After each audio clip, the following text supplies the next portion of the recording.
Hi, it's Ian here, and today we're going to talk about keyword strategies for tourism. That's how to choose the right keywords for your marketing campaign, what travelers are looking for, and words that are attainable, they're not too expensive, they're not going to be too competitive, and have commercial value. You're going to find that getting the right keywords and paying for advertisements for keywords can be extremely expensive. You can pay $40 a click. Remember that when you're placing ads on Google AdWords, what's happening is that the major companies like Priceline and all those people are going to be bidding against each other for that keyword. So if you get into that arena, you're going to find that the keywords are very expensive. So the key idea in selecting the keyword is to select a keyword that is something you will be able to afford.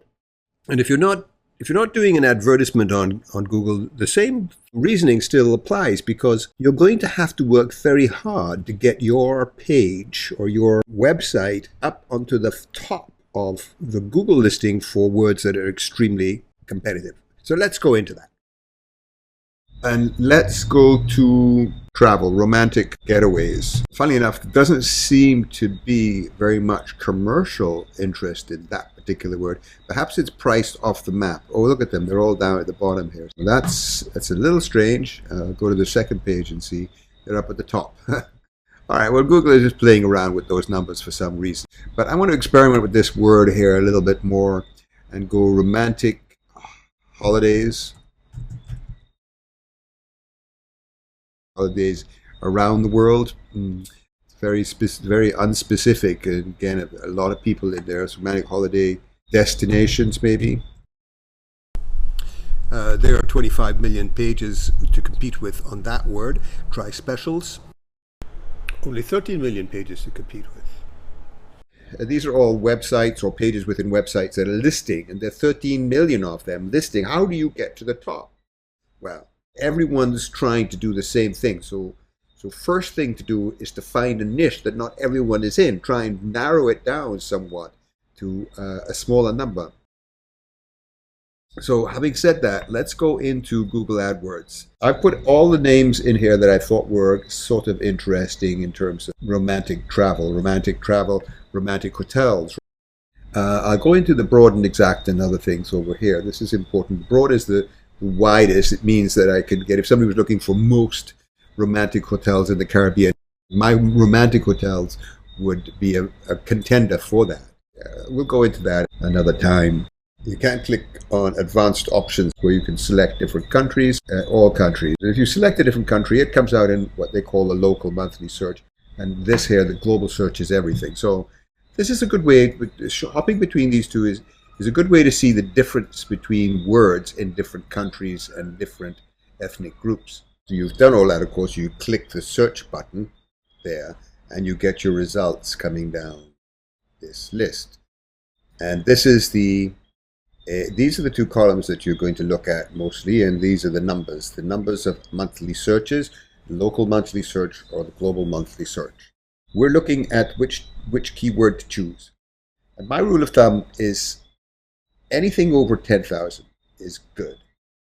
I will go after small words like these ones here. If this is a converting word, then 1,000 persons a month is a lot. Any of these is a lot. 700. If they're going to see me, if I can get on top of Google for that 720 people, or this 1,600 people, or these 360 people, and I know that this is a converting word, then I will go for it. But the balancing act is you don't want to waste your energy on a small number. You want to head up here to the 10,000 mark. And the other thing you need to be concerned about is the competition. Some you'll notice are high competition, others low competition. Anything that's in the 400 or 200 and above, 200,000 and above global searches or local searches a month are going to be pretty competitive words. So, and that's because most people that you're going to be competing with will know as much as you do, and they'll be going after those words too. So that's why I think the sweet spot is somewhere between 10 and 30,000 a month. What I like to do is look down here at the bottom. These are all Google suggestions for alternative words and phrases. And here you will see romantic is number one.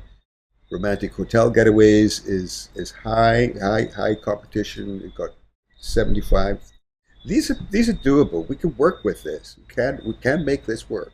If you're doing it on your own, you won't have all of the skills, the knowledge to make it work, and you would be better off going down, around this area to pick something up around here. A lot of the old-fashioned SEO things just don't work anymore, and you've got to have someone that understands how to use social media, how to use video, how to use article marketing, how to use blogging to get this word out for you to really convert. If I'm going to do a project, I'll download this, I'll download all of them, and I'll create a file, and a bunch of stuff that goes on here, which you just ignore. There it is. I'm going to open it up to CSV. It'll open up in Excel, and there's all of your words. So what I do is I just copy all of these words. Okay? I may have chosen one of them specifically. I may have chosen whatever. It doesn't really matter. I copy them all. I save this file because I'm going to look at it over and over again. But when I'm writing my articles, I may have 5 or 6 pages. I will take a theme, like all of this stuff here, and I might put all of these words in one page. So notice those words there: romantic getaways, holidays, destinations, trips. And Google likes to see these semantic names that are leading to the same idea, and they check for that. They will look through and see, well, is this really about romantic getaways? Is he using holidays, travel, destinations, packages, and things that go along with that? That'll reinforce the message inside of your pages that you want Google to understand. I'm saying Google, Google, Google, but it means Bing and everybody else. Google is like 80% of the marketplace, so I'll say Google when I mean search engine. Then what else do you need to know about keywords? One other thing that you need to know about keywords, and that is, how is the word trending? So we go to Google Trend and enter in romantic holidays. It's a fairly stable trend. It's had a good run, 2006, 2009. It's gone down a bit in 2011, but I think that's a trend that's normal across all words, so I wouldn't worry too much about that. And I'm going to look at vacations. Vacations to me seems to be going down a little bit more steadily than holidays. And vacations, look here, we've got United States and Canada, and nothing from the UK. Maybe holidays is the word to work with. Well, you see, you've got Australia, you've got a much more international crowd. United States is very small, and Canada a little bit more in vacations than in holidays. And it breaks it down by area, cities as well. So finally, we're going to take a look at this business of phrase matching. If you click them all on, then you get a pretty good idea of what is happening here. For example, there's romantic, it's the 450, high competition, romantic with the exact match. The brackets around it gives you 22,000, and the phrase romantic getaways gives you 165,000. I think the best way to look at what's actually happening there is to go into Google's the explanation of the matches. So the first one is the phrase match, and that's with the quotation marks around it, and that's getting any search that has this phrase in it. So red tennis shoes, buy tennis shoes, photos, etc. will be collected. The exact match is with the bracket around it, and then it's going to look for tennis shoes, and that's it. Someone has to key in the word tennis shoes, nothing else. If you put in red tennis shoes, it's not going to show up. And the broad match, it'll get everything.